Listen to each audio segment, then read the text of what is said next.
Welcome back, guys, and today we are looking at how to open a recent document in Word. So the first thing you can do is to open the Word document, and here we have our recent list of files that were opened recently.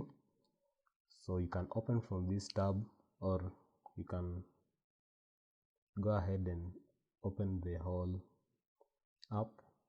So from here you can go to File, then select your file from here.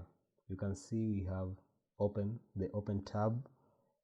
Then with the recent selected at the top of the left pane, you can scroll to find the file list that you are looking for.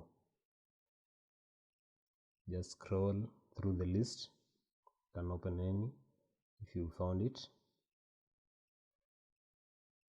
Remember, you are on the Open tab, then on the recent. While recent is selected, you can see your files. Like for example, there's today and there's others. Remember, it's File, then Open.